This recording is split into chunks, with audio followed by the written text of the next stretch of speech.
நீதிமொழிகள் 14ஆம் அதிகாரம் 1ஆம் வசனம் வாசிப்போம். புத்தியுள்ள ஸ்திரீ தன் வீட்டை கட்டுகிறாள், புத்தி இல்லாத ஸ்திரீயோ தன் கைகளினால் அதை இடித்து போடுகிறார். புத்தியுள்ள ஸ்திரீ போன வாரங்களில் நாம் பார்த்தோம். புத்தியுள்ள ஸ்திரீ என்பவர் நிதானமாக யோசித்து என்ன காரியங்கள் எடுத்து வைத்தாலும் அந்த இடத்துல தேவனோட வார்த்தைகளை கேட்டு அதன்படி செய்கிறவள் புத்தியுள்ள ஸ்திரீ என்று பார்த்தோம். அதற்கு ஒரு உதாரணமாக வேதாகமத்தில் 2 சாமுவேல் 20ஆம் அதிகாரத்துல ஒரு புத்தியுள்ள ஸ்திரீயை பத்தி சொல்லுகிறது இந்த வேதாகமம். 2 சாமுவேல் 20ஆம் அதிகாரத்துல சேபா என்னும் ஒரு பெயருள்ள மனிதன் தாவீதோட அரசாங்கம் இறங்கக்கூடிய நிலையில் இருக்கும் போது இந்த சேபா என்ற ஒரு மனிதன் தாவீதுக்கு எதிரான காரியங்கள் செய்கிறான், இஸ்ரவேலருக்கு எதிரான காரியங்கள் செய்கிறான். தாவீதுக்கும் எங்களுக்கும் எந்த பங்கும் இல்ல, இனிமே அவங்களுக்கும் எங்களுக்கும் எந்த சுதந்திரமும் இல்ல அப்படின்ட்டு சேபான்ற ஒரு மனிதன் தாவீதுக்கு விரோதமாக எழும்பி அங்க இருக்கிற இஸ்ரவேலர் எல்லாரையும் அவனுடைய பக்கமாக திருப்புகிறான். அந்த திருப்புதலை பார்க்கும் பொழுது தாவீது ராஜா அவருடைய சேனைகளை வைத்து அந்த சேபா என்பவரை பிடித்து வருமாறு சொல்லுகிறார். அப்போ ஆபேல் என்ற ஒரு பட்டணத்துல அந்த சேபா என்பவர் இருக்கிறார். அந்த சேபாவை பிடிப்பதற்காக யோவாப் என்னும் ஒரு மனிதனை தாவீது அவர்கள் அனுப்புகிறார். அந்த யோவாப் அவர்கள் ஆபேல் பட்டணத்திற்கு செல்லும் பொழுது அங்க இருக்கிற இஸ்ரவேல் எல்லாரையும் அடித்து துன்புறுத்துற அளவுக்கு, அதாவது அந்த பட்டணம் முழுவதுமே சேபாவை தேடுறதற்காக அந்த பட்டணத்தை முழுவதுமாய் அழிக்கிற அளவிற்கு அவனுடைய ராணுவமும் அவனுடைய செய்கைகளும் இருக்கு. அந்த இடத்துல ஒரு புத்தி உள்ள ஸ்திரீ 15ஆம் வசனம், அவர்கள் போய் பெக்தாக்காவாகிய ஆபேலிலே அவனை முற்றுகை போட்டு பட்டணத்திற்கு எதிராக தொற்று வரைக்கும் கொத்தளம் போட்டார்கள். யோவாபோட இருக்கிற ஜனங்கள் எல்லோரும் விழ பண்ணும்படி அழிக்க எத்தனம் பண்ணினார்கள்.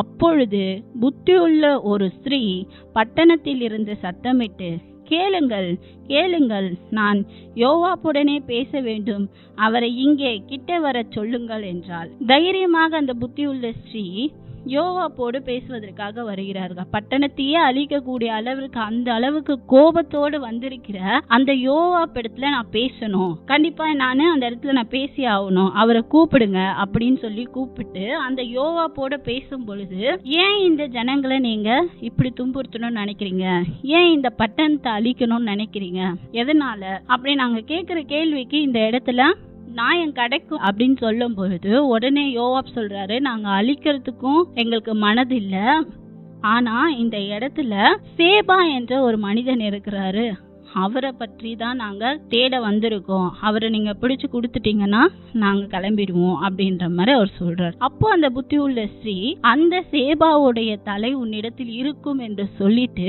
அந்த ஊர் மக்களை எல்லாரையும் சேர்த்து வச்சு அவர்களிடத்தில் பேசி புத்தியுள்ள ஸ்ரீயாய் அந்த ஜனங்களுக்கு புரிகிற விதமாய் பேசி அந்த இடத்துல அந்த சேபான்ற மனிதனுடைய தலையை வெட்டி யோவாப் இடத்துல கொண்டு போய் கொடுக்கறாங்க. அந்த இடத்துல அந்த புத்தி உள்ள ஸ்ரீ செய்த காரியத்தினால என்ன ஆகுது, அந்த ஆபேல் பட்டணம் முழுவதுமா எந்த விதமான பிரச்சனையும் அந்த இடத்துல நடக்கும். அந்த புத்தி உள்ள ஸ்ரீ அவள் பேசிய அந்த வார்த்தைகள் மூலமா அந்த பட்டணம் காப்பாற்றப்பட்டது. அதே போல புத்தி உள்ள ஸ்ரீ என்பவள் நிதானமாய் எந்த இடத்துல எதற்கு தேவையோ அதை பேசி, நம் குடும்பத்திற்குள்ள பலவிதமான இக்கட்டான சூழ்நிலைகள் வரும், விதவிதமான ஆட்கள் வந்து பேசுவார்கள், யார் மூலமாவது தவறான வார்த்தைகள் வரும், என் கணவனை பற்றியோ அல்லது பிள்ளைகளை பற்றியோ, அவர்கள் இப்படி செய்கிறார்கள் இவர்கள் இப்படி செய்கிறார்கள் அப்படின்ட்டு தவறான வார்த்தைகள் முதல் கொண்டு நம் காதுபட வரும். ஆனால் அந்த இடத்துல நாம் எப்படி நிதானமாய் யோசிக்கிறோம், தன் கணவரை பற்றியும் தன் பிள்ளைகளை பற்றியும் நமக்கு தெரியும்.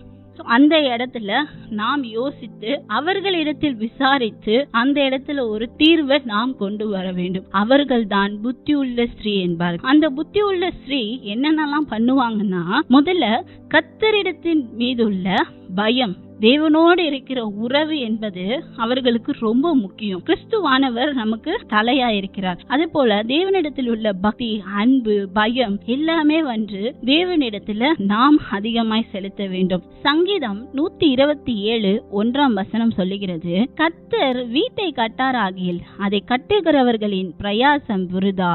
நம் தேவன் நம் வீட்டை கட்டவில்லை என்றால், நம்மோடு சேர்ந்து அந்த வீட்டை கட்டவில்லை என்றால் அந்த வீடு பாலடைந்து வீணாய்தான் போக வேண்டும்.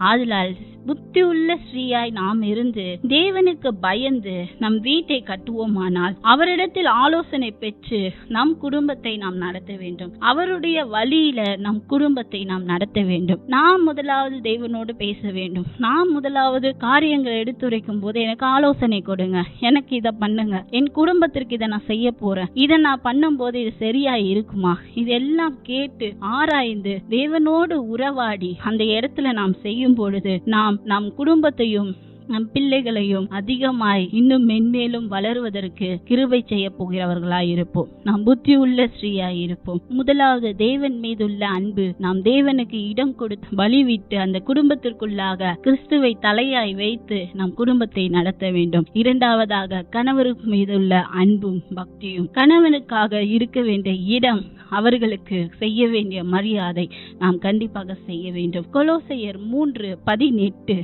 மனைவிகளே, கர்த்தருக்கு ஏற்றபடி உங்கள் புருஷர்களுக்கு கீழ்ப்படியுங்கள். கர்த்தருக்கு ஏற்றபடி. கர்த்தருக்கு ஏற்றபடி என்றால் என்ன? தேவனுக்கு உகுந்தார் போல, தேவனுக்கு பயந்தார் போல நம் கணவன்மார்களுக்கு நாம் கொடுக்க வேண்டிய மரியாதையை நாம் கொடுக்க வேண்டும். அவர்களுக்கு கீழ்ப்படிய வேண்டிய இடத்துல நாம் தெளிவாக இருந்து அவர்களிடத்தில் நாம் பேச வேண்டும். அது மட்டும் இல்லாம எபேசியர் 5:23 சொல்லுகிறது, ஆகையால் சபையானது கிறிஸ்துவுக்கு கீழ்ப்படிகிறது போல மனைவிகளும் தங்கள் சொந்த புருஷர்களுக்கு எந்த காரியத்திலேயும் கீழ்ப்படிந்திருக்க வேண்டும். நம் புருஷன்மார்கள் சொல்லும் பொழுது எல்லா விஷயத்திற்கும் தலையாட்டி கொண்டு எல்லா விஷயத்துக்குள்ளேயும் நுழைஞ்சி அது ஒரு பெரிய பிரச்சனையா ஆக்கிறதுக்கு பதிலா அந்த இடத்துல நம் புருஷன்மாரோடு பேசி அந்த இடத்துல தேவையா இல்லையா அவருக்கு கீழ்ப்படிந்து அவர் சொல்ல வருகிற வார்த்தைகளை கேட்டு அவருக்கு என்ன தேவைப்படுகிறது, அவர் ஏன் இந்த விஷயங்களுக்கு இறங்குகிறார் எல்லாம் நாம் அறிந்து அவரோடு ஒத்துழைத்து அந்த விஷயத்தில் நாம் சேர்ந்து 2 பேருமாய் செய்யும் போது அந்த இடமும் சரி அந்த வேலையும் சரி நமக்கு ஆசீர்வாதமாய் மாறும். ஹல்லேலூயா. அடுத்ததாக ஆதியாகமம் 3:16 சொல்லுகிறது, அவர் ஸ்திரீயை நோக்கி, நீ கர்ப்பவதியாய் இருக்கும் போது உன் வேதனை மிகவும் பெருக பண்ணுவேன், வேதனையோடு பிள்ளை பெறுவாள், உன் ஆசை உன் புருஷனை பற்றி இருக்கும், அவன் உன்னை ஆண்டு கொள்வான் என்றார். ஆண்டு கொள்வான் அப்படின்றதுனால என்ன? நிறைய பேர் சொல்லுவாங்க அடிமைப்பட்டு இருக்கிறது போல. புருஷனுக்கு மனைவி என்பவள் அடிமை கிடையாது. புருஷனுக்கு ஈக்குவலா தான் மனைவிய தேவன் படைத்திருக்கிறார். ஆதாமுக்கு எப்படி ஏவாளை சரிசமமாய் கொடுத்தாரோ அதற்போலதான் நம் கணவன்மாருக்கு நம்மளை கொடுத்திருக்கிறார். நம்மிடத்தில் இருக்கிற குறைகளையும் குற்றங்களையும் நம் கணவரிடத்திலும் கேட்பார். கணவரிடத்தில் இருக்கிற குறைகளும் குற்றங்களும் நம்மிடத்தில் கேட்கப்படும். இருவரும் ஒரே உடலாய் இருந்து ஓர் உயிராய் இருந்து தேவனோடு இசைந்திருக்க வேண்டும். கணவனுக்கு கீழ்ப்படிந்து காரியங்களை நாம் செய்ய வேண்டும். அது போல அந்த குடும்பத்தை நடத்தும் போது நம் குடும்பம் முழுவதுமாய் தேவனோடு இருந்த ஆசீர்வாதங்களை பெறும். ஹல்லேலூயா. அடுத்ததாக பிள்ளைகள் மீது உள்ள அன்பு. நாம் தேவனை முதன்மையாக வைத்தோம். இரண்டாவதாக கணவனை வைத்திருக்கிறோம். மூன்றாவதாக நம் பிள்ளைகளை வைத்திருக்கிறோம். அந்த பிள்ளைகள் யாரால் வந்த சுதந்திரம்? சங்கீதம் 127:3 சொல்லுகிறது, பிள்ளைகள் கர்த்தரால் வரும் சுதந்திரம். தேவன் கொடுத்த ஈவாதான் அந்த சுதந்திரமாதான் அந்த பிள்ளைகள் நமக்கு என்று கிடைத்திருக்கு. கர்த்தரிடத்துல இருந்து நாம் பெற்ற அந்த சுதந்திரத்தை கர்த்தருடைய வழியில தான் நாம் நடத்த வேண்டும். கர்த்தருடைய பார்வையில் பொல்லாப்பானதை செய்யக்கூடாது.